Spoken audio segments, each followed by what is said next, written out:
So the biggest scandal was when they spied on my campaign. They spied on my campaign. There's no Leslie. real evidence of that. Of course there is. It's all over the place. Leslie, Sir, they spied on my campaign and they got caught. Can I say something? You know, this is 60 Minutes, and we can't put on things we can't verify. You won't put it on because it's bad for Biden. We can't put on things we can't verify. Leslie, they spied on my campaign. Well, we can't verify It's been totally verified. No. It's been, just go down and get the papers. They spied on my campaign, they got caught. No. And then they went much further than that, and they got caught. And you will see that, Leslie, and you know that, but you just don't want to put it on the air. As a matter of fact, I don't know that. Okay.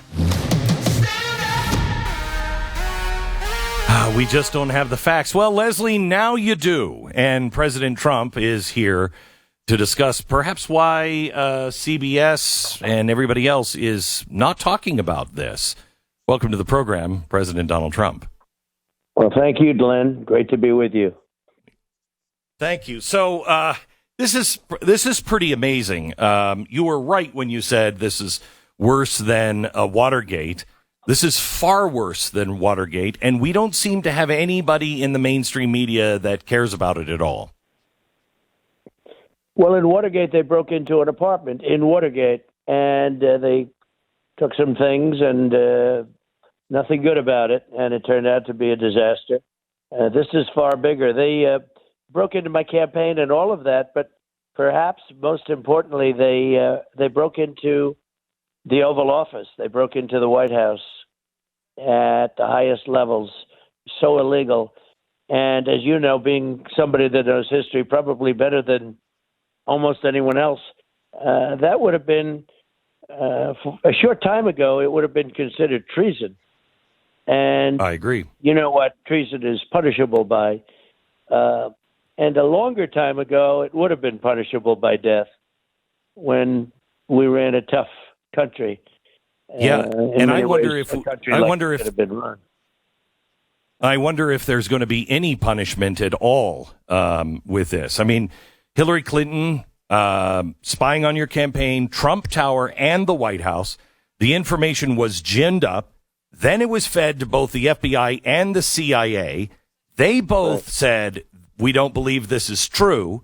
Why didn't the FBI and CIA come out when Leslie Stahl was saying things like this and going, yeah, it is true. What they are talking about, none of that Russia stuff is true, and they were spying. Well, they didn't come out, and nobody came out, and they did everything possible to get crooked Hillary elected, and she didn't do well. And we did much better the second time. By the way, we got 12 million more votes than we got the first time. And they worked 4 years on that scheme.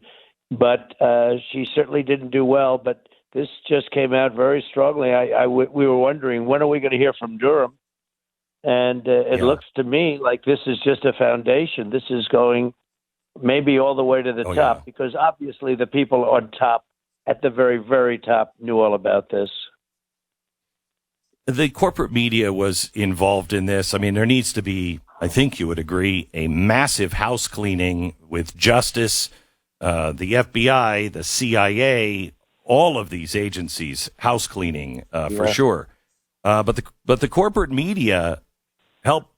You know, they were right there with them. Are you planning on suing anyone? Well, you know, they got Pulitzer prizes for this. Russia, and Pulitzer committee gave them various people who did a terrible job. I mean, they got it wrong totally right from the beginning, and they should give back their Pulitzer prizes. They should be taken back, but the Pulitzer organization is very embarrassed right now, and we know that for a fact. It's a joke, actually. It's a joke. But the Pulitzer Prize is the least of it. People should pay consequence. And, you know, the crime is one of the biggest crimes that many people have ever seen, certainly politically. They think this is one of the biggest things they've ever seen. And it is far bigger than Watergate. Watergate's nothing compared to this. And Watergate occupied the entire front page of the New York Times and Washington Post for a long period of time. I mean, there were no other stories, literally. And this has not gotten, to the best of my knowledge, even a mention in either of those two corrupt papers. I think they're disgraceful. They're a disgrace to our country. And likewise with the ABC fake news, NBC fake news, and CBS fake news. I don't believe they've even mentioned it. And it's bigger than Watergate. It's worse than Watergate. It represents so much worse. I mean, think of it. They broke into the White House and they spied. And they literally broke in. This is a modern day break-in. How did you know? Because you said from the very beginning, they're spying on us. How did you know that was happening? You have the best gut on you. Is it just gut or? I think it was a combination of things, but I'll tell you, the world blew up when I did that. And I put it out that something to the effect that Barack Obama is spying on our campaign. And I was watching a television program. I won't mention which one, but I was watching, and somebody suggested that he was. And I felt there was something strange going on, really strange. And I just put it out. And I thought it would be a ho-hum. And I got a call like 2 minutes later from the head of communication saying, "Sir, did you just say that Obama was spying on your campaign?" I think I said Obama. And I said, "Yeah, I did." They said, "The wires are burning up. They're smoking." I couldn't believe it. And that was like, I think on a Saturday morning. You know, that's not really a hot time, right? And they said, "The wires are burning." And now I know why, because they said, "Oh my God, they caught us. They caught us." But the word was, and do you remember how vehemently how dare he say that? How dare? And it was like, you know, normally you'd go into a shell. Oh, gee, why did I ever put out something so stupid? But I never took it back. And then over the years, you'd see it got worse and worse, and you'd see, and then people started saying, you know, I think Trump was right about that. And you look at the Carter Page stuff, and you look at all of the different things that have happened, so many different things, really culminating. This is sort of an amazing thing that's happening with Durham, because a lot of people had given up, and they said, well, yeah. And he seems to be going forward at a level that nobody ever thought possible. Right.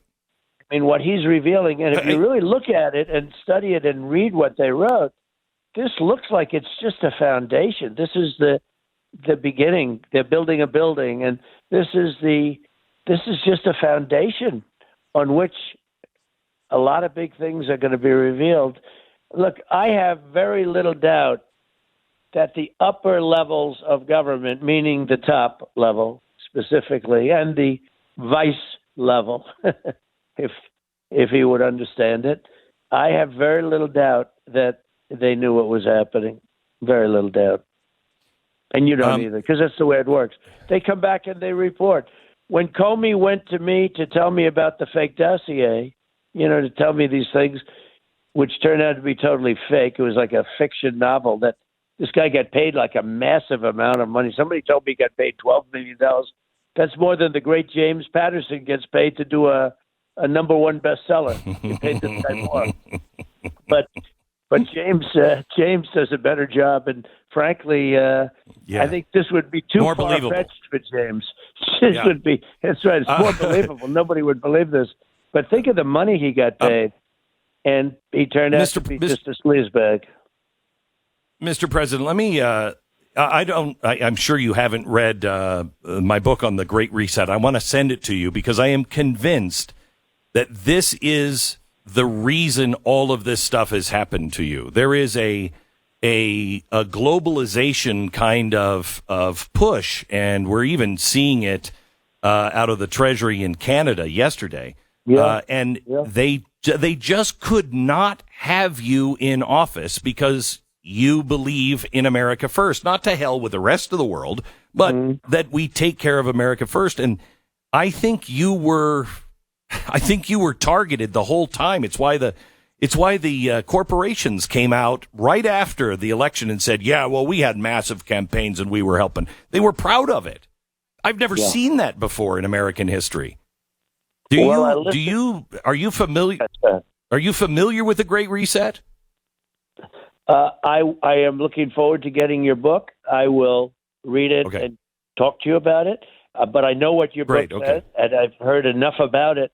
And there is a great reset. And I just listened to your piece as I was waiting on Trudeau, where he was saying things that are unthinkable. What he was saying is unthinkable. Unthinkable. And to think this is happening in Canada is hard to believe. Actually, hard to believe. It was pretty incredible to listen to that.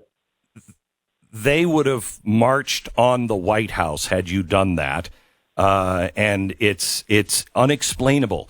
Let me ask you this. Last week, the DHS issued a terror bulletin targeting misinformation peddlers, basically fill in the blank whoever is an alternative media source, and they pointed directly at people that are simply asking questions of the authorities. I don't know if you've read that, but it seemed to be a threat or a way to intimidate conservatives. Have you read that bulletin? And yes, because yes. the New York Times article on you starts with the people who are peddling this so-called Durham truth are conspiracy theorists and pushing misinformation, which is exactly from the DHS terror warning. Right. Can you believe it? You know, this is where Venezuela started 20 years ago. This is, and you look at what's happened to that country. That's happening to this country. And we had it going in a great direction. Then we got sidetracked by the China virus coming in, and that's a whole other subject. And then we built it back up again, and we did an incredible job with Operation Warp Speed like nobody's ever seen. And I've been given great credit for that. But it was an incredible thing we did, and the timing. And by the way, therapeutics also. The therapeutics have been incredible. And so many things were so good and so positive. And, you know, with all the silencing, this Hillary Clinton thing has turned out to be a monster. You know, the New York Times won't write about it. Washington Post won't write. Think of it. They broke into the office of the president in the White House, and they haven't written one story about it that I know of. I haven't seen anything. It's incredible. But I've seen one. I've seen one, and they call it misinformation. Oh, it's terrible. It's so incredible. It's so incredible that they can do that. These are very corrupt people. These are very corrupt people, Glenn. And you know that as well as anybody. And you almost don't even know, why are they trying to destroy our country? You know, the media, our country can really never do what it has to do with a corrupt press, because that used to be like the policing agent. And now it's not policing. It's policing just what they want to police. It's so corrupt. And you wonder, what are they doing? Why are they doing it? That's what I keep saying. Why? Why do they want to have borders where millions of people come in? People come in. You know, why do they want to defund the police? Why? You know, these things are so basic. And why do they want it? I know. And they really believe it, I think. Why do they want it? I will tell you, when you read The Great Reset, it is the Rosetta Stone, because that was my main question. Why? What do they have to gain? Why would they do this? And when you see what the deal is, and all of them are in on it, Mr. Trump, or President Trump, all of them. When you see, you understand tech, you understand the media, you understand big business, you understand the corruption in Washington, you understand why leadership came out against you all around the world. It all makes sense. And if we don't really address it, we're going to lose our country soon, because they're getting more and more arrogant, and they also, I think, are afraid. I mean, I think Trudeau doing what he did yesterday shows they're afraid. They're afraid of people waking up and standing up. Well, I will say this. There is a tremendous anger in this country, a tremendous anger. And, you know, it's interesting because it's sort of very similar when you look at Canada, what the truckers are doing. Plenty of Americans out there, too, by the way. But this anger is far greater than even what they have up there. And it's simmering. And they look at what's happened with the election. They look at what's happened with the borders, how jails are being emptied into our country from other countries. I mean, we're having some of the worst people on earth are being dropped into our country. We're like a dumping ground like a trash basket. And it's happening at a level that nobody believes possible. You know, when they say 2 million people or 3 million people will enter the country this year illegally, I think the number is many times that. I think it's many times that. Oh, yeah. And I think so, it's too. so bad. You go to Texas and you see what happens. Talk to the people living in Texas. They've never seen anything like it. Talk to the people living in Arizona. They say it's like they're living in a different state. And this all took place over the last less than a year. It's unbelievable what's happening to our country. And it just doesn't stop at the border states. I mean, they go right through and into the rest of the country. And then, of course, they're even delivered into the rest of the country. Forget about walking through. They are delivered into the rest of the country. And we don't know anything about them. We don't know who they are. When they took this Afghanistan, which I think, and you do too, was the single greatest embarrassment in the history of our country. All right? That was the single greatest. But when they took all those tens of thousands of people out, no, we have no idea who those people are. And in there, you have many terrorists. And we will be paying a big price in the future for that airlift, which was so grossly incompetent. Horrible. Yeah. Mr. President, I know you have a very tight schedule. I thank you very much for being on the program today, and keep your spirits up. America is a different place because of you in a good way. Thank you. Well, we have to get it back, and you help a lot, and I appreciate it very much. The Great Reset. God bless you. Thank you very much. Thank you very much. You bet.